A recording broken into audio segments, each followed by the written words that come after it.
शरद पूर्णिमा व्रत कथा।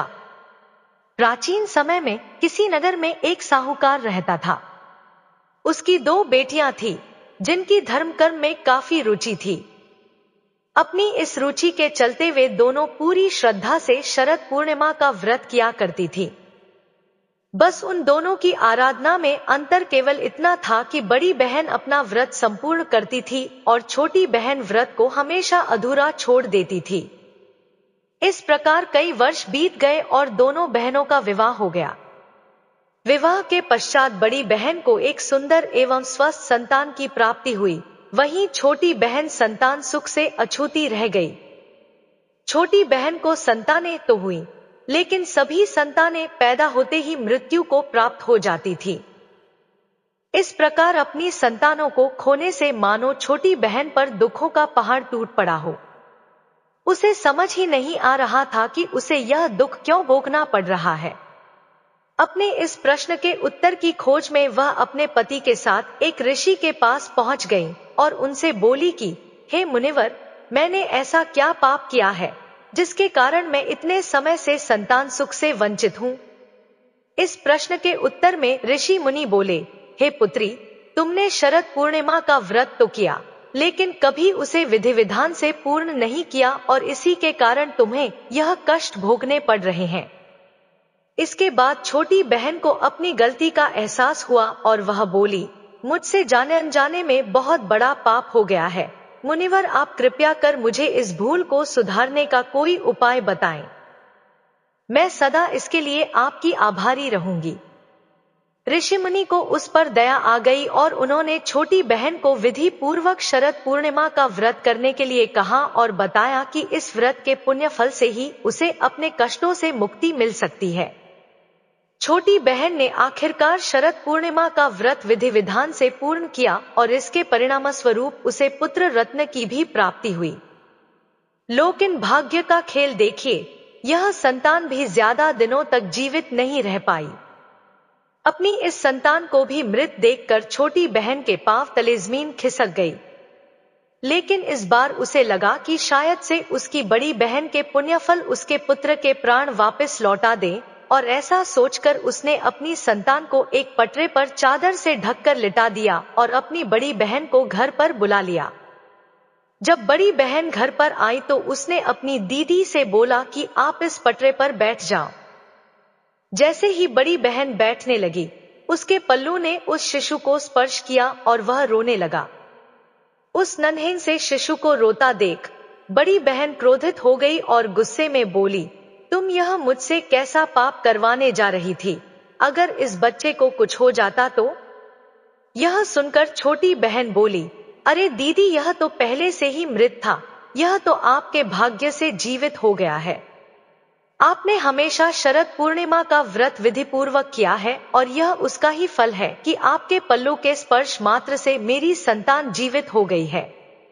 इस प्रकार छोटी बहन की संतान को नया जीवन दान मिला, और जब यह खबर नगर के राजा को मिली तो उसने पूरे नगर में ढिंढोरा पिटवा दिया और सबको इस पावन व्रत को करने की सलाह दी। तब से लोगों की श्रद्धा इस व्रत में निहित है और भक्त अपने भाग्य तो जागृत करने के लिए यह व्रत पूरी श्रद्धा से करते हैं। इस कथा को सुनने के बाद ही पूर्ण माना जाएगा आपका व्रत। भीष्म जी ने कहा, मुने, मैंने तो सुना था लक्ष्मी जी क्षीर समुद्र से प्रकट हुई है, फिर आपने यह कैसे कहा कि वे भृगु की पत्नी ख्याति के गर्भ से उत्पन्न हुई? पुलस्त्य जी बोले, राजन, तुमने मुझसे जो प्रश्न किया है उसका उत्तर सुनो। लक्ष्मी जी के जन्म का संबंध समुद्र से है, यह बात मैंने भी ब्रह्मा जी के मुख से सुन रखी है। एक समय की बात है, दैत्यों और दानवों ने बड़ी भारी सेना लेकर देवताओं पर चढ़ाई की। उस युद्ध में दैत्यों के सामने देवता परास्त हो गए। तब इंद्र आदि संपूर्ण देवता अग्नि को आगे करके ब्रह्मा जी की शरण में गए। वहां उन्होंने अपना सारा हाल ठीक ठीक कह सुनाया। ब्रह्मा जी ने कहा, तुम लोग मेरे साथ भगवान की शरण में चलो। यह कहकर वे संपूर्ण देवताओं को साथ ले क्षीर सागर के उत्तर तट पर गए और भगवान वासुदेव को संबोधित करके बोले, विष्णु, शीघ्र उठिए और इन देवताओं का कल्याण कीजिए। आपकी सहायता न मिलने से दानव इन्हें बारंबार परास्त करते हैं। उनके ऐसा कहने पर कमल के समान नेत्र वाले भगवान अंतर्यामी पुरुषोत्तम ने देवताओं के शरीर को अपूर्व अवस्था देखकर कहा, देवगण, मैं तुम्हारे तेज की वृद्धि करूंगा। मैं जो उपाय बतलाता हूं उसे तुम लोग करो। दैत्यों के साथ मिलकर सब प्रकार की औषधियां ले आओ और उन्हें क्षीर सागर में डाल दो। फिर मंदरांचल को मथानी और वासुकी नाग को नेति, रस्सी बनाकर समुद्र का मंथन करते हुए उससे अमृत निकालो। इस कार्य में मैं तुम लोगों की सहायता करूंगा।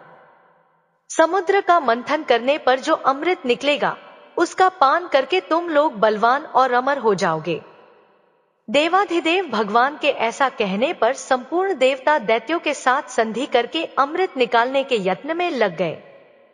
देव, दानव और दैत्य सब मिलकर सब प्रकार को औषधियां ले आए और उन्हें क्षीर सागर में डालकर मंदराचल को मथानी एवं वासुकी नाग को नेति बनाकर बड़े वेग से मंथन करने लगे। भगवान विष्णु की प्रेरणा से सब देवता एक साथ रहकर वासुकी की पूंछ की ओर हो गए और दैत्यों को उन्होंने वासुकी के सिर की ओर खड़ा कर दिया। भीष्म जी, वासुकी के मुख की सांस तथा विषाग्नि से झुलस जाने के कारण सब दैत्य निस्तेज हो गए। क्षीर समुद्र के बीच में ब्रह्मवेत्ताओं में श्रेष्ठ भगवान ब्रह्मा तथा महातेजस्वी महादेव जी कच्छप रूपधारी श्री विष्णु भगवान की पीठ पर खड़े हो अपनी भुजाओं से कमल की भांति मंदराचल को पकड़े हुए थे तथा स्वयं भगवान श्रीहरि कूर्म रूप धारण करके क्षीर सागर के भीतर देवताओं और दैत्यों के बीच में स्थित थे। वे मंदराचल को अपनी पीठ पर लिए डूबने से बचाते थे। तदंतर जब देवता और दानवों ने क्षीर समुद्र का मंथन आरंभ किया तब पहले उससे देव पूजित सुरभि कामधेनु का आविर्भाव हुआ, जो हविष्य घी दूध की उत्पत्ति का स्थान मानी गई है। तत्पश्चात वारुणी देवी प्रकट हुई, जिसके मदभरे नेत्र घूम रहे थे। वह पग पर लड़खड़ाती चलती थी। उसे अपवित्र मानकर देवताओं ने त्याग दिया। तब वह असुरों के पास जाकर बोली, दानवों, मैं बल प्रदान करने वाली देवी हूं, तुम मुझे ग्रहण करो। दैत्यों ने उसे ग्रहण कर लिया। इसके बाद पुनः मंथन आरंभ होने पर पारिजात कल्पवृक्ष उत्पन्न हुआ, जो अपनी शोभा से देवताओं का आनंद बढ़ाने वाला था। तदंतर 60 करोड़ अप्सराएं प्रकट हुई, जो देवता और दानवों की सामान्य रूप से भोग्या है। जो लोग पुण्य कर्म करके देवलोक में जाते हैं उनका भी उनके ऊपर समान अधिकार होता है। अप्सराओं के बाद शीतल किरणों वाले चंद्रमा का प्रादुर्भाव हुआ, जो देवताओं को आनंद प्रदान करने वाले थे। उन्हें भगवान शंकर ने अपने लिए मांगते हुए कहा, देवताओं, ये चंद्रमा मेरी जटाओं के आभूषण होंगे, अतः मैंने इन्हें ले लिया। ब्रह्मा जी ने बहुत अच्छा कहकर शंकर जी की बात का अनुमोदन किया। तत्पश्चात कालकूट नामक भयंकर विष प्रकट हुआ, उससे देवता और दानव सबको बड़ी पीड़ा हुई। तब महादेव जी ने स्वेच्छा से उस विष को लेकर पी लिया। उसके पीने से उनके कंठ में काला दाग पड़ गया। तभी से वे महेश्वर नीलकंठ कहलाने लगे। क्षीर सागर से निकले हुए उस विष का जो अंश पीने से बच गया था, उसे नागों सर्पों ने ग्रहण कर लिया। तदंतर अपने हाथ में अमृत से भरा हुआ कमंडलू लिए धन्वंतरि जी प्रकट हुए। वे श्वेत वस्त्र धारण किए हुए थे। वैद्यराज के दर्शन से सबका मन स्वस्थ एवं प्रसन्न हो गया। इसके बाद उस समुद्र से उच्चैश्रवा घोड़ा और ऐरावत नाम का हाथी, ये दोनों क्रमशः प्रकट हुए। इसके पश्चात क्षीर सागर से लक्ष्मी देवी का प्रादुर्भाव हुआ, जो खिले हुए कमल पर विराजमान थी और हाथ में कमल लिए थी। उनकी प्रभा चारों ओर छिटक रही थी। उस समय महर्षियों ने श्री सूक्त का पाठ करते हुए बड़ी प्रसन्नता के साथ उनका स्तवन किया। साक्षात क्षीर समुद्र ने प्रकट होकर लक्ष्मी जी को एक सुंदर माला भेंट की, जिसके कमल कभी मुरझाते नहीं थे। विश्वकर्मा उनके समस्त अंगों में आभूषण पहना दिए। स्नान के पश्चात दिव्य माला और दिव्य वस्त्र धारण करके जब वे सब प्रकार के आभूषणों से विभूषित हुईं, तब इंद्र आदि देवता तथा विद्याधर आदि ने भी उन्हें प्राप्त करने की इच्छा की। तब ब्रह्मा जी ने भगवान विष्णु से कहा, वासुदेव, मेरे द्वारा दी हुई इस लक्ष्मी देवी को आप ही ग्रहण करें। मैंने देवताओं और दानवों को मना कर दिया है, वे इन्हें पाने की इच्छा नहीं करेंगे। आपने जो स्थिरता पूर्वक इस समुद्र मंथन के कार्य को संपन्न किया है, इससे आप पर मैं बहुत संतुष्ट हूं। यूं कहकर ब्रह्मा जी लक्ष्मी जी से बोले, देवी, तुम भगवान केशव के पास जाओ। मेरे दिए हुए पति को पाकर अनंत वर्षों तक आनंद का उपभोग करो। ब्रह्मा जी के ऐसा कहने पर लक्ष्मी जी समस्त देवताओं के देखते देखते श्रीहरि के वक्षस्थल में चली गईं और भगवान से बोली, देव, आप कभी मेरा परित्याग न करें। संपूर्ण जगत के प्रियतम, मैं सदा आपके आदेश का पालन करती हुई आपके वक्षस्थल में निवास करूंगी। यह कहकर लक्ष्मी जी ने कृपापूर्ण दृष्टि से देवताओं की ओर देखा, इससे उन्हें बड़ी प्रसन्नता हुई। इधर लक्ष्मी से परित्यक्त होने पर दैत्यों को बड़ा उद्वेग हुआ। उन्होंने झपटकर धन्वंतरी के हाथ से अमृत का पात्र छीन लिया।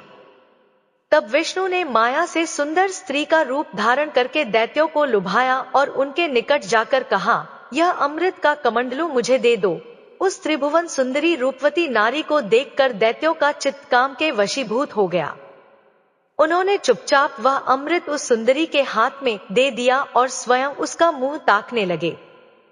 दानवों से अमृत लेकर भगवान ने देवताओं को दे दिया और इंद्र आदि देवता तत्काल उस अमृत को पी गए। यह देख दैत्यगण भांति भांति के अस्त्र शस्त्र और तलवारें हाथ में लेकर देवताओं पर टूट पड़े, परंतु देवता अमृत पीकर बलवान हो चुके थे। उन्होंने दैत्य सेना को परास्त कर दिया।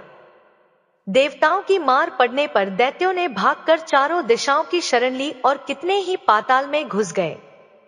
तब संपूर्ण देवता आनंद मग्न हो शंख, चक्र और गदा धारण करने वाले भगवान श्री विष्णु को प्रणाम करके स्वर्गलोक में चले गए।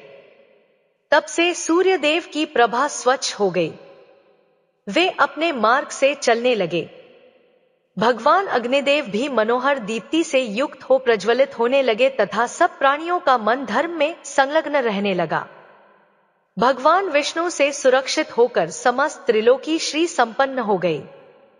उस समय समस्त लोकों को धारण करने वाले ब्रह्मा जी ने देवताओं से कहा, देवगण, मैंने तुम्हारी रक्षा के लिए भगवान श्री विष्णु को तथा देवताओं के स्वामी उमापति महादेव जी को नियत किया है। वे दोनों तुम्हारे योगक्षेम का निर्वाह करेंगे। तुम सदा उनकी उपासना करते रहना, क्योंकि वे तुम्हारा कल्याण करने वाले हैं। उपासना करने से ये दोनों महानुभाव सदा तुम्हारे क्षेम के साधक और वरदायक होंगे। यूं कहकर भगवान ब्रह्मा अपने धाम को चले गए। उनके जाने के बाद इंद्र ने देवलोक की राह ली। तत्पश्चात श्रीहरि और शंकर जी भी अपने अपने धाम वैकुंठ एवं कैलाश में जा पहुंचे। तदनंतर देवराज इंद्र तीनों लोकों की रक्षा करने लगे। महाभाग। इस प्रकार लक्ष्मी जी क्षीर सागर से प्रकट हुई थी। वीडियो अच्छी लगी हो तो लाइक, शेयर और ऐसे ही वीडियो को देखने के लिए हमारे चैनल को सब्सक्राइब जरूर करें। धन्यवाद।